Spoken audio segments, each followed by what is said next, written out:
ଆଗାମୀ 4 ଦିନ ଯାଏଁ ରାଜ୍ୟରେ ଲାଗି ରହିବ ବର୍ଷା। କଟକ ଓ ମୟୂରଭଞ୍ଜ ପାଇଁ ଅରେଞ୍ଜ ୱାର୍ଣ୍ଣିଂ ଜାରି। ଚାଲନ୍ତୁ ସମ୍ପୂର୍ଣ୍ଣ ପାଣିପାଗ ଅପଡେଟ୍ ଉପରେ ନଜର ପକାଇବା।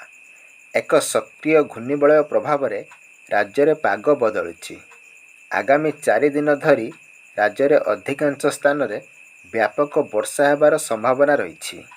ଏହି ସମୟ ମଧ୍ୟରେ ଅନେକ ସ୍ଥାନରେ ଘଡ଼ଘଡ଼ି ଓ ବିଜୁଳି ସହ ପ୍ରବଳ ବର୍ଷା ହେବ ବୋଲି ଭାରତୀୟ ପାଣିପାଗ ବିଭାଗ IMD ପକ୍ଷରୁ ପୂର୍ବାନୁମାନ କରାଯାଇଛି।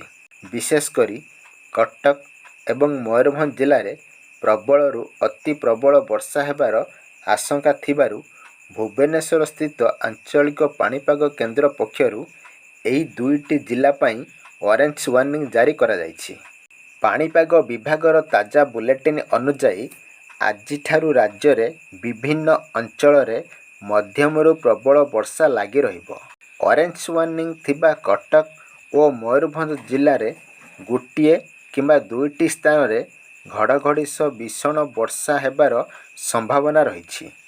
ସେହିପରି ରାଜ୍ୟରେ ଅବଶିଷ୍ଟ 28ଟି ଜିଲ୍ଲାରେ ମଧ୍ୟ ବର୍ଷାର ପ୍ରଭାବ ଦେଖିବାକୁ ମିଳିବ। ଏହି ସମସ୍ତ ଜିଲ୍ଲାରେ ହାଲୁକାରୁ ମଧ୍ୟମ ଧରଣର ବର୍ଷା ସହିତ ବଜ୍ରପାତର ସମ୍ଭାବନା ଥିବାରୁ ବିଭାଗ ପକ୍ଷରୁ ୟେଲୋ ୱାର୍ଣ୍ଣିଂ ଜାରି କରାଯାଇଛି। ଆଗାମୀ ଦିନଗୁଡ଼ିକରେ ସୁନ୍ଦରଗଡ଼, କେନ୍ଦୁଝର, ବାଲେଶ୍ୱର, ଭଦ୍ରକ, ଯାଜପୁର, କେନ୍ଦ୍ରାପଡ଼ା, ଜଗତସିଂହପୁର, ଖୋର୍ଦ୍ଧା ଏବଂ ପୁରୀ ଆଦି ଜିଲ୍ଲାରେ ମଧ୍ୟ ଘୂର୍ଣ୍ଣିବଳୟର ପ୍ରଭାବ ଅଧିକ ରହିବ।